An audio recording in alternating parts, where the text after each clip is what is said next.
What's up, everybody, and welcome back to Run It Back. I know it's been a while since we've last talked. In case you forgot, I'm Noam.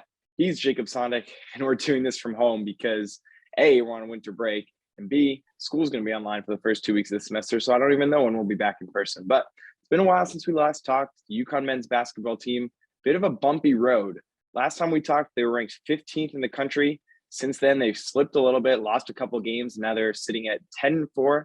Only 1-2 in the Big East, so not such a great start there.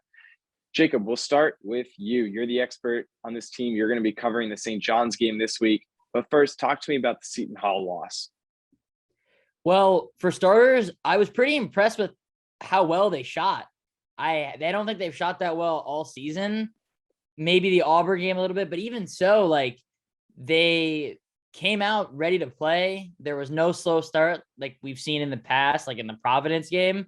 And it was frustrating the way it ended because they were in control the whole game. And while Seton Hall is a very good team, and this is a little bit of my bias showing, but I truly think that UConn's the better team out of these two squads. And the defense at the end, Hurley in his presser yesterday talked about how they were getting beat one-on-one, their worst one-on-one defensive game all year.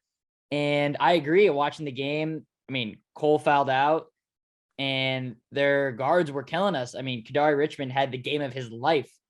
I'm sure Coach Boeheim was not too thrilled to see that. So, but yeah, it was a high scoring game. We don't see too many of those. So frustrated that they couldn't come out on top, but after being off for a couple weeks, I thought it was a pretty good showing on the road on a ranked team. That's when they came in as underdogs.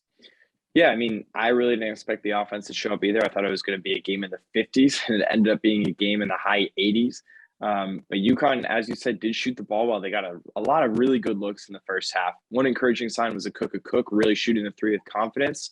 But ultimately, Kadari Richmond, what did he score? 17 straight points at one point. Crazy. No matter who UConn put on him, whether it was Martin or Jackson or Cole, he kept scoring and scoring and scoring. It was brutal. And then Bryce Aiken had a really good game as well. Maybe a bit of a revenge game after his I ain't never missing incident He at had the that Crew. for sure. Yeah. But that was a tough loss. I mean, you go up one late and then, you let up the bucket, but you have a chance to win the game and you turn it over. And to me, that's a little bit of a mark on Coach Hurley, I think. End of regulation, they also had a chance to win it. Tie game. RJ Cole forces quite frankly, not a good shot. There was just no play call. And then end of overtime, you turn it over after Tyrese Martin gets doubled in, like the high corner, so to speak. And there was just no movement, no pick and roll action, nowhere for the ball handler to go. And it ended up hurting UConn both times. And that's a stain on Coach Hurley because you had two times where you could have executed down the stretch and won a game that, like you said, UConn was probably the better team. They played their butts off coming off a COVID pause. And it's a game that it hurts because it's a quadrant one opportunity, a chance for a ranked win. Now, instead of being at 11-3 and 2-1 in the Big East, now you go into a home game against St. John's where you really have to win, because if you don't win, you're staring at 1-3 and, you start to question yourself and start to think, what are we doing wrong? How do we execute it better down the stretch? But anyways, let's talk a little bit more about this St. John's game. First game at Gampel for the Huskies since December 4th. That's a travesty. Over a month since they've played at home. And that's not even due to COVID pause. That's just how the schedule was supposed to be. The other thing is, there's not going to be a lot of students there against St. John's because it's over break. And we saw the women's attendance the other day against Creighton. There was nobody at Gampel.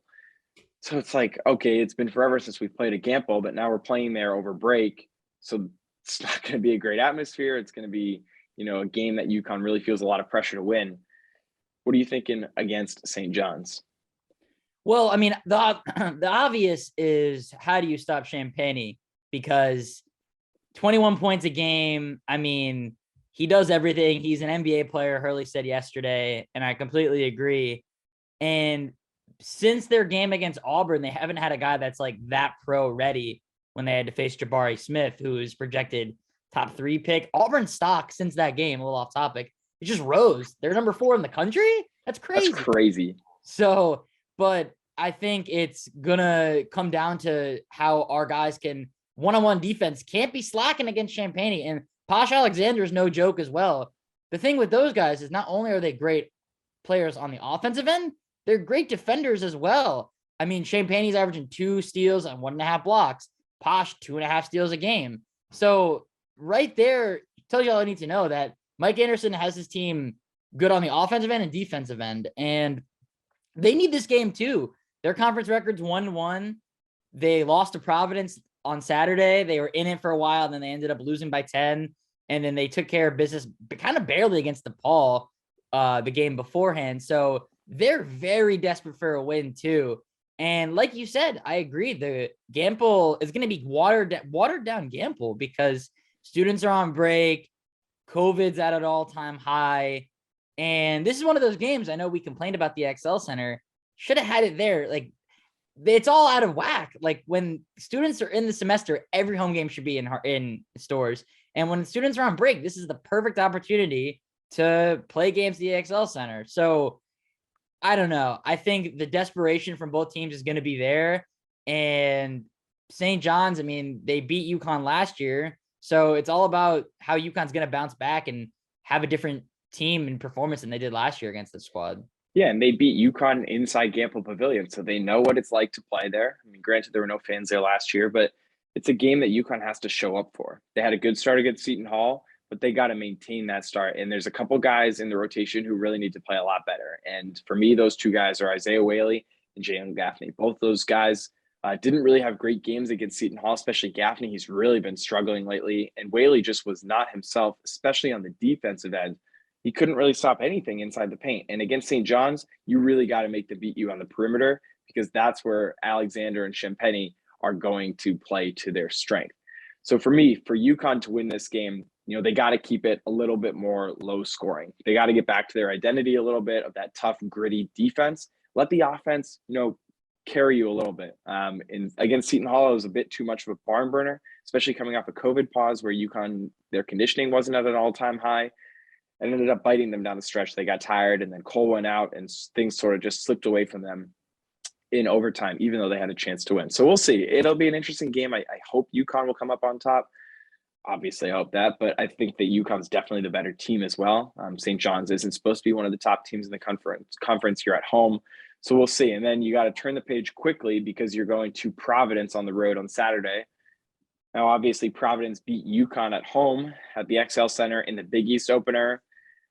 They ranked, got all the way up to 13 in the rankings, and then they ended up losing a game this week, but they're still 14-2, which is a really good record, and they're a really good team. They beat UConn at their home in front of a humongous, raucous crowd, and they're a talented team.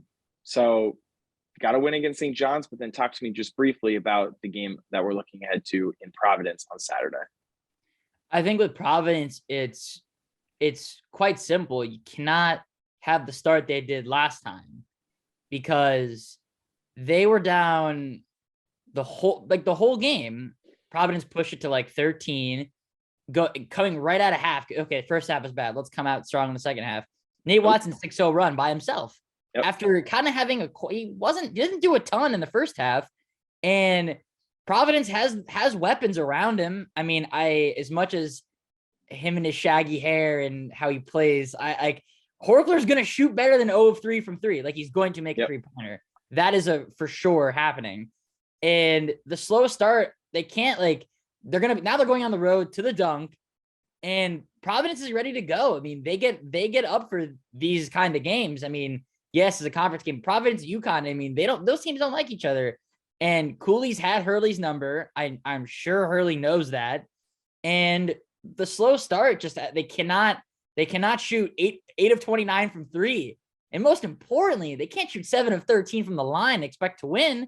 If that's 10 of 13, it's a 1-point game at the end of it all adds up. It all adds up. Cole missed 2 free throws. Martin missed 2 free throws. That technical foul meant nothing. So they got to capitalize, and they got to come out swinging. They got to have that start against Seton Hall and transfer it to Providence, because if they could have had that start against Providence the first time that they had against Seton Hall, they would have won by 15. So it's sounds easier. It's easier said than done. Providence is a great team, like you said, but the slow starts, they're not going to win any games in this Big East. The Big East is a gauntlet this year. Everyone's good. Even Marquette, they're a surprise team, and they're projected to make the tournament right now. No one thought that. So it's deep. And these games, there's no gimmies. There's no like, oh, we'll beat up on this team. No, it's not how it works. So they got to come ready to go. They got to, whatever happens on Wednesday, either if they win or they lose, it doesn't matter. They got to snap into Providence mode right when they wake up Thursday. And honestly, you're at the point of the season where if you keep losing these games, you're not going to be a lock for the NCAA tournament anymore. Now, everybody thought preseason and early, 10, 12 games of the season, they were a lock. But right now, their resume it's good, not great. They have a great win against Auburn, neutral site. Good win against VCU, probably will turn into a quadrant 1 win. Good win. Wins against Bonnie and Marquette, good. But if you lose a game to, say, St. John's at home, that's a stain. If you lose 2 to Providence, that's a stain. And then you have Butler back-to-back, and those are maybe trap games. You might think, all right, Butler's lower tier of the conference, but you got to show up for those games as well. And so the more you can win these critical games early on, the less pressure you'll put on yourself to win the must-win games later in the season. Now, 2 last things for me. I think that Coach Hurley has, a bit of pressure on him over the next few games. I think that a bit of the Huskies' lack of winning has been, attributed to him of late. The offense has just been a little bit inconsistent at times, whether it was against Providence, 53 points in that game, or against Seton Hall late in the game, failing to execute on 2 different occasions. There's just been a little bit too much inconsistency. And I think that goes a bit to the coaching staff. They got to get the team ready to go. They got to get guys ready to play to their roles, play to their strengths. And ultimately, you got to make roster decisions in game that are going to end up benefiting the team. We haven't seen Diggins or Samson Johnson for a while. We saw Cook in limited minutes in the second half against Seton Hall, which was weird because I thought he played well in the first half. And I think that if I had to make a metaphor for this UConn men's basketball team right now, they're running like a manual car, and they need to run like an automatic vehicle going forward, because there's just been too much stop and start, herky-jerky play where they kick it into high gear, but then all of a sudden they ratchet it down and don't play to their full potential. They got to rev it up.